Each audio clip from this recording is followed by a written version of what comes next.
नमस्कार साथियों, स्वागत करता हूं आप सभी का आपके अपने YouTube चैनल फार्मावाला पर। फार्मावाला आप सभी को फार्मेसी से रिलेटेड जितनी भी अपडेट्स हैं वो सभी अपडेट्स की जानकारी सबसे पहले दे रहा है। तो आप सभी से रिक्वेस्ट है कि आप सभी चैनल को ज़रूर सब्सक्राइब करिए, वीडियोज़ को लाइक करिए और बेल आइकन को ज़रूर प्रेस रखिएगा, जिससे कि कोई भी वीडियोज़ का नोटिफिकेशन आपसे मिस ना हो सके।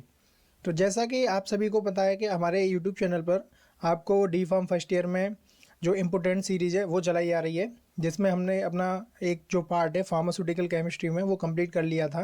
तो आज हम अपना सेकंड पार्ट कवर करेंगे, जिसमें जो फर्स्ट पार्ट था उसमें हमने 10 क्वेश्चन अपने कवर कर लिए थे। अब जो हमारा नेक्स्ट पार्ट है उसमें हम अपने जो बचे हुए क्वेश्चंस हैं उन सभी को कवर करेंगे। तो आप सभी वीडियोस में बने रहिए, और वीडियोस अगर आपके लिए थोड़ी सी भी हेल्पफुल है तो आप सभी से रिक्वेस्ट है कि प्लीज़ आप सभी ज़रूर चैनल को सब्सक्राइब करें और वीडियोस को लाइक किया करिए। तो चलिए, आपको अगर चीज़ें समझ में आ रही हैं तो आप कमेंट्स करिए, और मैं आपके लिए और भी सब्जेक्ट्स की वीडियोस हैं वो सभी बहुत जल्द लाऊंगा। और हम स्टार्ट करते हैं। तो हमारा जो नेक्स्ट क्वेश्चन है वो है define and classify sedative and hypnotic with example. ठीक है, तो जो हमारा नेक्स्ट क्वेश्चन है define and classify sedatives and hypnotics with example. तो इसमें सेडेटिव और हिप्नोटिक क्या है? तो sedative are drugs that calm the patient and reduce anxiety without causing sleep. ठीक है, और hypnotic are drugs that induce sleep and are use to treat insomnia.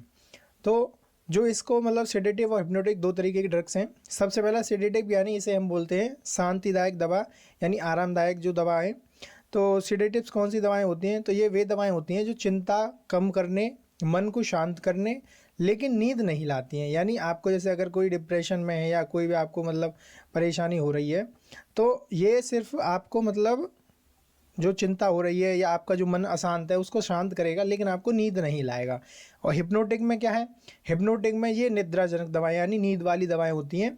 तो ये जो दवाएं वो आपको नींद लाने में मदद करती हैं। जैसे किसी को पेशेंट को नींद नहीं आ रही है तो उसको हिप्नोटिक्स दवाएं दी जाती हैं। इसका जो क्लासिफिकेशन है वो हमारा 4 तरह का है, जिसमें बार्बिचुरेट्स, जिसका जो एग्जांपल है फिनोबार्बिटोन, पेंटोबार्बिटोन, ठीक है, बेंजोडायजेपाम, और इसमें डायजेपाम, लोराजेपाम ये हैं। नॉन बेंडो डायजेपाम, जोलपेडिम, और हमारा जो मिसलेनियस है इसमें क्लोरल हाइड्रेट, पैरालिडिहाइड। तो ये सारी चीज़ें इसमें क्लासिफिकेशन है। इसका जो डिफरेंस है यानी इसका क्या अंतर है सेडेटिव में और हिप्नोटिक में, क्या अंतर है? तो सेडेटिव काम करता है शांति के लिए और हिप्नोटिक काम करता है नींद लाने के लिए। ठीक है ना, तो इसका यही छोटा सा डिफरेंस है। और इसका यूज़ हम किस में करते हैं? इसका यूज़ हम एनजाइटी को रिलीफ करने, यानी जो हमें चिंता हो रही है, हमें कोई भी डिप्रेशन हो रहा है, उसको हम कम करने में करते हैं। इंसोम्निया ट्रीटमेंट, यानी आपको अगर नींद नहीं आ रही है तो नींद ना आने की स्थिति में आपको ये ड्रग दी जा रही हैं। प्री ऑपरेटिव सेडेशन, यानी ऑपरेशन से पहले जो पेशेंट को हम शांत करते हैं, यानी उसको मतलब एक एनेस्थीसिया देते हैं तो उससे वो बेहोश होता है, उससे पहले उसे जो ड्रग्स भी दी जाती हैं हिप्नोटिक्स, जिससे उसको नींद आए, और सेडेटिव जिससे वो शांत बना रहे। ठीक है, नेक्स्ट क्वेश्चन हमारा है define and classify anaesthetics with example, write a short note on anticonvulsants. ठीक है, तो एनेस्थेटिक्स क्या है? एनेस्थेटिक्स आर ड्रग्स, ये एक ड्रग है that produce loss of sensation feelings with और without loss of consciousness use during surgical procedure. जो एनेस्थेटिक्स ड्रग्स हैं वो ऐसी दवाएं होती हैं जो हमारी दर्द हमारे कहीं हो रहा हो या हमें मतलब बेहोशी की हालत में लाना हो, या ऑपरेशन टाइम पे जो दवा हम यूज़ कर रहे हैं उसे हम एनेस्थेटिक्स कहते हैं।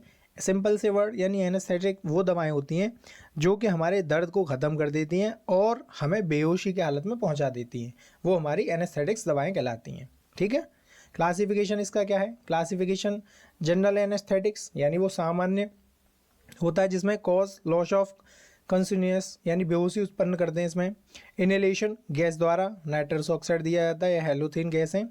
और इंट्रावेनस यानी इंजेक्शन द्वारा, जैसे propofol, thiopental sodium.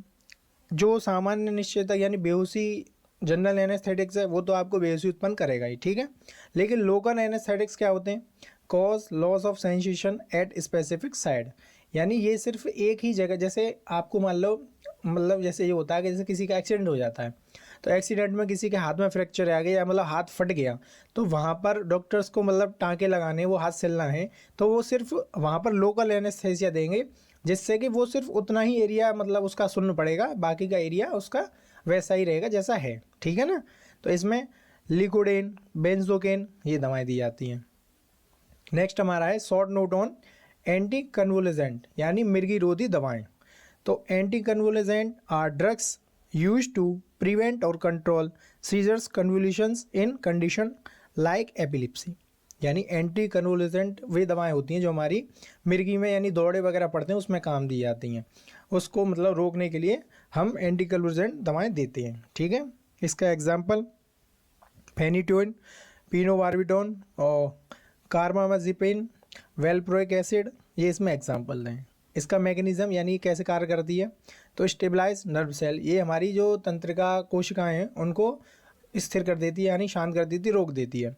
Reduce abnormal brain activity, यानी जो हमारे मस्तिष्क में जो भी मतलब ऐसी असामान्य गतिविधि हैं, यानी मतलब वैसी कोई भी चीज़ गलत चीज़ें जो मतलब आ रही हैं या हमारा दिमाग इधर से उधर डाइवर्ट हो रहा है, तो उस चीज़ को ये कम करता है, रोकता है, तो उसके लिए हम इसका यूज़ करते हैं।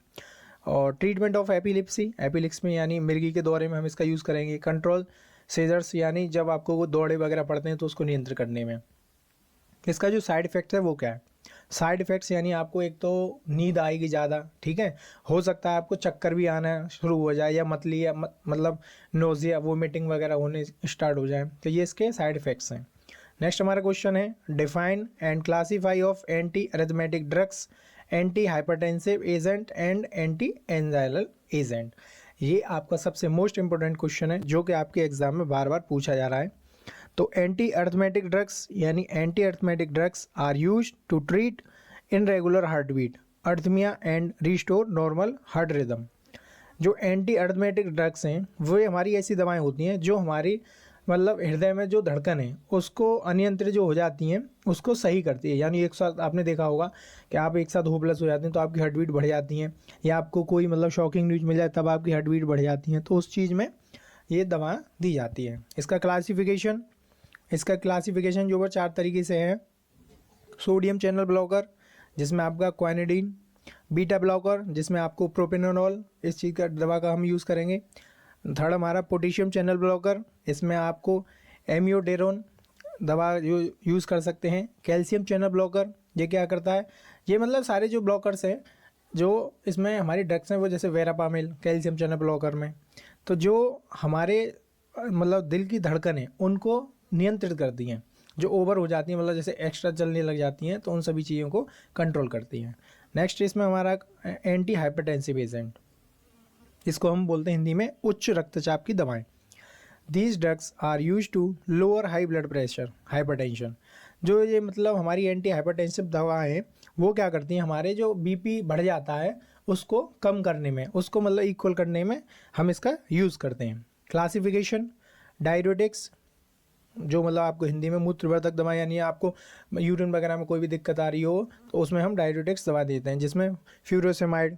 बीटा ब्लॉकर में आपकी एटिनोनोल, एसीई इनहिबिटर जिसमें आपको एनालाप्रिल, कैल्शियम चैनल ब्लॉकर जिसमें एम्लोडिपिन। इस तरीके के हम दवा दे सकते हैं जब हमारा एंटी हाइपरटेंसिव एजेंट मतलब आपको कोई हाई बीपी की दिक्कत हो तब, ठीक है। थर्ड हमारा है anti anginal agent. Anti anginal agent क्या है, anti anginal drugs are use to relieve chest pain angina caused by reduce blood supply to the heart. यानी एंटी एंजाइनल ऐसे ड्रग हैं जिनका यूज़ हम करते हैं हमारे जब मतलब कोई चेस्ट पेन हो रहा हो, छाती में वगैरह में मतलब दर्द वगैरह हो रहा हो सीने में, तो उसको रोकने के लिए, ठीक है। और रिड्यूस करता है ये हमारे जो मतलब हार्ट में ब्लड सप्लाई हो रही है उसको सही से पहुंचाने में मदद करता है। इसका हिंदी में वही है कि एंटी एंजाइनल दवाएं वे दवाएं हैं जो हृदय में रक्त की कमी से होने वाले सीने के दर्द को कम करती हैं। आपके जब मान लो हार्ट में जो है वो ब्लड सर्कुलेशन सही से नहीं होगा तो हो सकता है इसी समस्या से अटैक वगैरह जो पड़ते हैं वो ऐसे ही पड़ते हैं, तो ठीक है। तो इसमें हम एंटी एंजाइनल एजेंट को यूज़ करते हैं। क्लासिफिकेशन इसमें नाइट्रेट्स जिसमें नाइट्रोग्लिसरीन, बीटा ब्लॉकर जिसमें प्रोपेनोनॉल, थर्ड है हमारा कैल्शियम चैनल ब्लॉकर जिसमें वेरापामिल मिलती है। नेक्स्ट इसमें जो हमारा क्वेश्चन है define and classify diuretics drugs, discuss their chemical and physical property. तो डायरेटिक्स ड्रग्स कौन सी होती हैं, diuretics drugs are drugs that increase urine production and help in the removal of excess water and salts from the body. ये मैंने आपको अपने पहले क्वेश्चन में ही बताया था, इसमें लेकिन हमारी फिजिकल केमिकल प्रॉपर्टी नहीं थी। तो डाययूरेटिक्स ड्रग्स कौन सी होती हैं? वो हमारी ऐसी दवा होती हैं जो हमारे यूरिन प्रोडक्शन को बढ़ा देती हैं और ये हमारी मदद करती हैं जो भी हमारे बॉडी में रिमूवल ऑफ एक्सेस वाटर है, जो सॉल्ट वगैरह है, उसे शरीर से बाहर निकालने में। ठीक है ना। तो इसका जो क्लासिफिकेशन ऑफ डाययूरेटिक्स का, वो loop diuretics, thiazide diuretics, potassium sparking diuretics, osmotic diuretic. ठीक है। नेक्स्ट इसमें हमारा है केमिकल प्रॉपर्टी यानी रासायनिक गुण। इसके कौन कौन से रासायनिक गुण हैं? तो इसका सबसे पहला है most diuretics are weak acid और बेस, यानी जो अधिकांश हमारे डाययूरेटिक्स होते हैं वो कमज़ोर होते हैं, अम्ल या क्षार, यानी मतलब अम्ल होगा या क्षार होगा, लेकिन वो अधिकांश कमजोरी आपको मिलेंगे। Many contain sulphonamide groups SO2NH2, यानी जो हमारे कई में सल्फोनामाइड समूह होते हैं। So chemical reaction with acid alkalis, हमारा जो मतलब अभिक्रिया करते हैं वो हमारी एसिड और एल्कलाइज यानी अम्ल और क्षार के साथ में ये अभिक्रिया करते हैं, रासायनिक अभिक्रिया।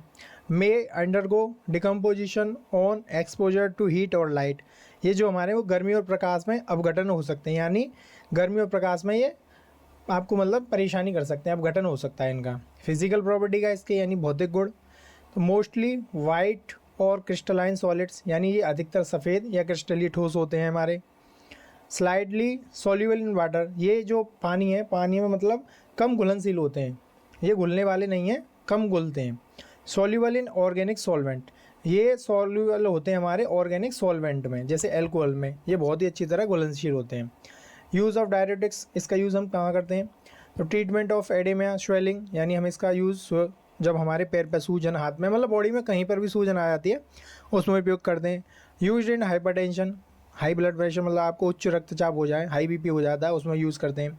Remove access fluid from body, यानी जो अतिरिक्त मात्रा में हमारा जो शरीर में फ्लूइड बन रहा है उसको निकालने में हम इसका यूज़ करते हैं। तो हमारा नेक्स्ट क्वेश्चन है what are NSAIDs, classify them and give brief account of NSAIDs, also write structure and use of any two drug. तो नर्सेट्स क्या है? NSAIDs are drugs that reduce pain, inflammation and fever without having steroid structure. ठीक है। तो NSAIDs क्या है? नर्सेट हमारी जो मतलब इसको एक तो आपको ये भी आ सकता है, मैं आपको बता दूं, सेकंड मतलब जो आपका 2 नंबर का क्वेश्चन आता है या 1 वर्ड का जो आता है कि नर्सेट्स की फुल फॉर्म बताओ। तो नर्सेट्स की फुल फॉर्म है non steroidal anti inflammatory drugs. तो ये हमारी ऐसी दवाएं होती हैं जो दर्द में, सूजन में और बुखार में काम करती हैं, लेकिन इसमें जो स्टेरॉयड की संरचना नहीं होती, यानी इसमें स्टेरॉयड की स्ट्रक्चर नहीं प्रेजेंट होती है। क्लासिफिकेशन ऑफ नर्सेट्स, तो क्लासिफिकेशन में हमारा 5 तरह का है इसमें। सैलिसिलेट्स, जिसमें हमारा एस्पिरिन है, और एराइल एसिटिक एसिड डेरिवेटिव्स, जिसमें डिक्लोफेनिक, इंडोमेथिकेन। ठीक है। और थर्ड हमारा है एराइल प्रोपायोनिक एसिड डेरिवेटिव्स, जिसमें हमारा आइबुप्रोफेन आ जाता है। और फोर्थ हमारा है ऑक्सीकम्स, जिसमें पायरोक्सियम का आता है। और फिफ्थ हमारा फिनामेट्स, जिसमें हमारा मेफेमिक एसिड आ जाता है। अब बहुत से बच्चे हैं जिनको मतलब ये डाउट होगा कि सर हिंदी में आप मतलब इसे बताइए, तो हिंदी में भी आप यही शब्द बना के लिखिएगा, क्योंकि इसका कोई हिंदी में मतलब वर्ड नहीं है प्रॉपर तरीके से। ठीक है ना। और थर्ड हमारा आता है ब्रीफ अकाउंट ऑफ नर्सेट्स, यानी इसका जो संक्षिप्त विवरण है वो बता दें। तो नर्सेट्स क्या है? NSAIDs work by inhibiting cyclooxygenase COX enzyme. ठीक है। This reduce formation of prostaglandins responsible for pain and inflammation, ये हमारा रेस्पॉन्सिबल होता है पेन में, जब हमारे दर्द हो, इन्फ्लामेशन में। Used as analgesic, antipyretic and anti inflammatory agents. तो जो नर्सेट्स है वो हमारे कॉक्स एंजाइम को इनहिबिट कर देते हैं, और इसमें हमारा जो प्रोगेस्टेरोन का निर्माण होता है, वो जो मतलब निर्माण होता है वो कम होता है थोड़ा, और ये हमारे दर्द निवारक और जोड़नाशक और सूजन कम करने वाली दवा होती है। और नेक्स्ट इसमें हमारा structure and uses of any two drug, हमें 2 दवाओं के स्ट्रक्चर और उसका यूज़ बताना है। तो इसमें हमारा पहला आता है एस्पिरिन। एस्पिरिन का स्ट्रक्चर, एस्पिरिन को हम एसिटाइल सैलिसिलिक एसिड यानी C9H804, आपको स्ट्रक्चर भी बना के आनी है, क्योंकि स्ट्रक्चर से बहुत बड़ा इफेक्ट पड़ता है। अब इसका यूज़ हम कहाँ करते हैं? पेन रिलीफ यानी दर्द को कम करने में करते हैं, बुखार को कम करने में करते हैं, आपको फीवर आ रहा हो तो उसको रिडक्शन करने में, एंटी इन्फ्लामेटरी यानी सूजन में कम करते हैं, और ब्लड थिनर खून को हम पतला करने में। सेकंड हमारा जो ड्रग है वो है आइबुप्रोफेन। इसका स्ट्रक्चर है आइबुप्रोफेन C13H18O2, ठीक है। तो इसमें हमारा जो यूज़ है वो relief from mild to moderate pain यानी जो हल्का हमारा पेन दर्द होता है उसको कम करता है, फीवर रिडक्शन बुखार को कम करता है, इन्फ्लामेशन कंट्रोल यानी सूजन को ये कम करता है। एडवर्स इफेक्ट आपको बताइए ज़्यादातर सभी के कि देखिए गैस्ट्रिक इरिटेशन यानी पेट में जो जलन होती है उसमें मतलब इसका जो एडवर्स इफेक्ट है वो देखने को मिल जाएगा। आपकी हो सकता है छाले हो जाए यानी अल्सर हो जाए, या आपको किडनी प्रॉब्लम कोई भी समस्या हो सकती है अगर आप इसे लंबे समय तक लेते हैं तो। नेक्स्ट हमारा क्वेश्चन है define morphine analogues and right a short note on narcotic antagonist, ठीक है। तो मॉर्फिन एनालॉग्स क्या है? मॉर्फिन एनालॉग्स को आप हिंदी में मॉर्फिन समरूप यौगिक बोलते हैं। तो morphine analogues are drugs that are chemically related to morphine and produce similar analgesic pain relieving effects.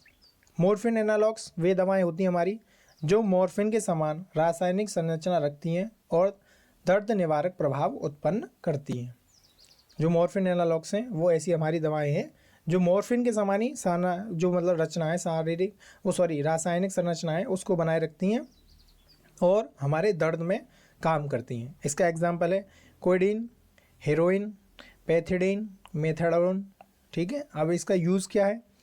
Relieve of severe pain यानी अगर आपके तेज़ कहीं दर्द हो रहा है, बहुत तेज़ दर्द हो रहा है तो उसमें आप इसका यूज़ कर सकते हैं।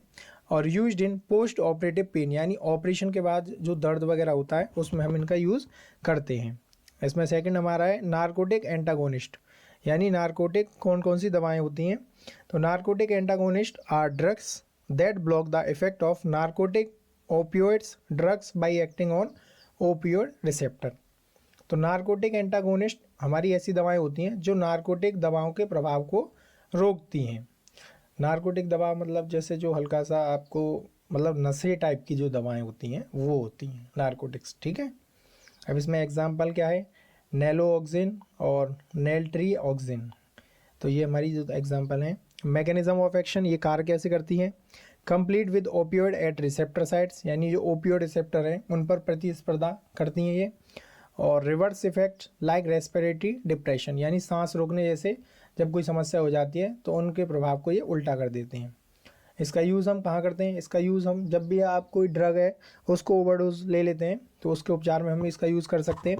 और डायग्नोसिस ऑफ ड्रग डिपेंडेंस यानी जब कोई भी नशा हो तो उसकी पहचान करने में, कोई भी व्यक्ति ऐसे नशा वगैरह करके आया है तो उसकी पहचान करने में। साइड इफ़ेक्ट्स क्या हैं? विड्रॉवल सिम्टम्स यानी नशा जो छूटना है उसके लक्षण आपको दिख जाएंगे इसमें। और नोजिया वोमिटिंग यानी उल्टी और दस्त वगैरह जो मतलब मतली होती है वो शुरू हो जाती है। नेक्स्ट हमारा क्वेश्चन है what are anti tubercular agent, write the chemical structure of sulphacetamide dapsone INH। तो एंटी ट्यूबरक्यूलर एजेंट कौन से होते हैं यानी क्षयरोधी दवाएं कौन सी होती हैं?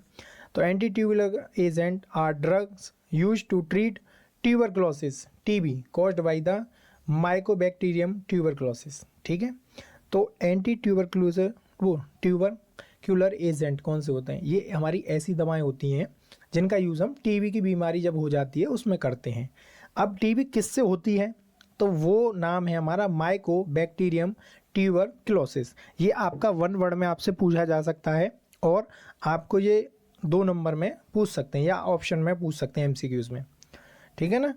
तो इसमें जो हमारा एग्जाम्पल है वो आइसोनियाजाइड, रिफामिपिसिन, इथम्ब्यूटोल और पायराजिनामाइड, ठीक है। अब इसके जो केमिकल स्ट्रक्चर हैं वो सल्फेक्टिमाइड, डेप्सोन, आइसोनियाजाइड, इस तरीके जो मतलब आपके केमिकल स्ट्रक्चर हैं ये आपको विद फार्मूला लिख के भी आने और आप स्ट्रक्चर बना सकते हैं तो बना के भी आइए, ये आपके लिए बहुत हेल्पफुल है। इसका यूज़ क्या है? ट्रीटमेंट ऑफ ट्यूबरक्लोसिस, TB के मतलब यूज़ में हम करते हैं जब हमें कोई बीमारी TB की हो रही है तो उसके में हम इसका यूज़ करते हैं। प्रिवेंट स्प्रेड इन्फेक्शन, जो संक्रमण फैलता है उसको रोकते हैं, बचाव करते हैं। Define and classify antifungal agent with example, ये हमारा नेक्स्ट क्वेश्चन है। तो antifungal agents are drugs used to kill और inhibit the growth of fungi causing infection. तो एंटी फंगल एजेंट क्या है? एंटी फंगल एजेंट हमारी वो ऐसी दवाएं हो जाती हैं जो किसी फंगस को नष्ट करती है या फिर उनकी जो वृद्धि होती है उसको रोक देती है। ठीक है ना। Classification of anti fungal agent, इसके क्लासिफिकेशन 5 तरीके से है। पॉलीन एंटीबायोटिक्स, एजोल्स, एलाइलामाइंस और एचिनोकेंडिन्स, मिसलेनियस। तो ये हमारे 5 तरह की क्लासिफिकेशन है, जिसमें इनकी जो एग्जाम्पल दे रखे हैं वो आप यहाँ से देख सकते हैं। आप इनको लिख भी सकते हैं। हो सकता है थोड़ा बहुत आपको याद करने में दिक्कत हो, लेकिन आप इनको ज़रूर लिख के आइए। अब इसके यूज़ क्या है? ट्रीटमेंट ऑफ स्किन इन्फेक्शन, यानी आपको जब भी मतलब कोई खुजली वगैरह हो स्किन पर तो उसमें हम इसका यूज़ कर सकते हैं।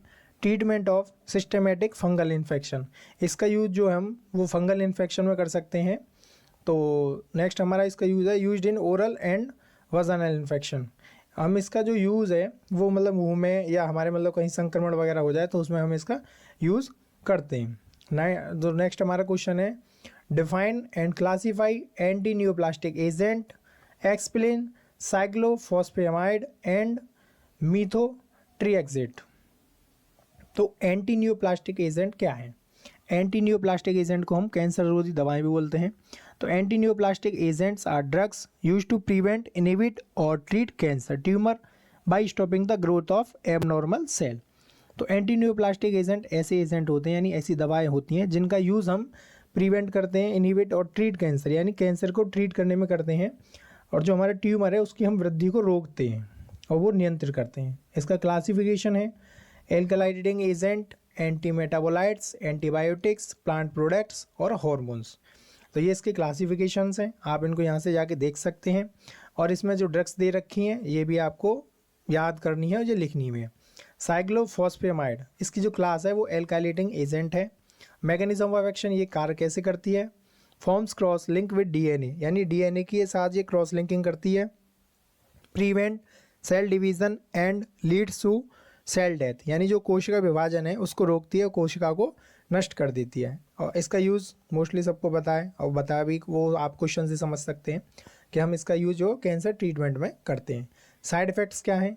साइड इफ़ेक्ट्स में आपको मतलब आपके बोन नैरो और सुप्रेशन, या आपकी जो अस्थि मज्जा है मतलब उस पर जो प्रभाव पड़ सकता है, आपको मतलब दिक्कत हो सकती है बोन में। हेयर लॉस, बाल झड़ने में भी आपको मतलब देखना पड़ेगा, ये समस्या हो सकती है। इसका प्रभाव यही है। मीथोट्रिएक्सेट, इसकी क्लास एंटी मेटाबोलाइट्स है। मैकेनिज्म ऑफ एक्शन, काम कैसे करती है? DHFR एंजाइम को ये रोकती है और प्रिवेंट करती है हमारी डीएनए सिंथेसिस के निर्माण को, यानी डीएनए निर्माण को भी रोकती है। इसका यूज़ कैंसर के उपचार में करते हैं और गठियावाई में हम इसका यूज़ करते हैं। साइड इफ़ेक्ट्स आप इसमें देख सकते हैं, वही सेम है, बस इसमें तो मतलब आपके मुंह के छाले वो हो सकते हैं। नेक्स्ट और हमारा लास्ट क्वेश्चन जो आता है वो है what are anti hypertensive agent. Anti hypertensive agent क्या है? तो anti hypertensive agent are drugs used to lower high blood pressure, hypertension and maintain it within normal limits. यानी जो एंटी हाइपरटेंसिव एजेंट हैं वो हमारी ऐसी दवाएं जो उच्च रक्तचाप में, हाई बीपी को कम करने में हम इनका यूज़ करते हैं, और ये हमारे बीपी को एक सामान्य स्तर तक ले आती हैं। ठीक है ना। अब जैसे किसी का बीपी बढ़ा हुआ रहता है तो वह जो दवा लेता है वो एंटी हाइपरटेंसिव एजेंट लेता है, जिसमें हमारी जो मतलब दवाएं हैं जैसे क्लासिफिकेशन में दे रखा है डायरेटिक्स में furosemide, beta blockers, AC inhibitor, calcium channel blocker, vasodilators. तो ये सारी चीज़ें आपको इसमें याद करनी है, समझनी है, और कोई चीज़ अगर आपको समझ नहीं आ रही तो आप कमेंट कर सकते हैं, आप वो सारी चीज़ें पूछ सकते हैं। इसका यूज़ हम हाई ब्लड प्रेशर में रोकथाम के लिए करते हैं, और जो हृदय से संबंधित कोई भी आपको रोग होता है उसमें हम इसका यूज़ करते हैं। तो वीडियोस पसंद आए तो वीडियोस को प्लीज़ लाइक करिए, चैनल को सब्सक्राइब करिए, और अभी हमारे चैनल पर सभी वीडियोस मतलब नोट्स आपको मिलेंगे टेलीग्राम चैनल पर। वीडियोस आपको यूट्यूब के माध्यम से मिल जाएंगी। आप यहाँ पे जो स्कैनर दे रखा है आप इसे स्कैन करके भी हमारे यूट्यूब चैनल पर जो भी वीडियो मतलब PDF पड़ी है उसके वीडियो लेक्चर आप ले सकते हैं। तो नेक्स्ट वीडियोज़ के लिए आप चैनल को फॉलो करिए और बेल आइकन को ज़रूर प्रेस रखिए, वीडियोज़ को लाइक करिए। Thank you.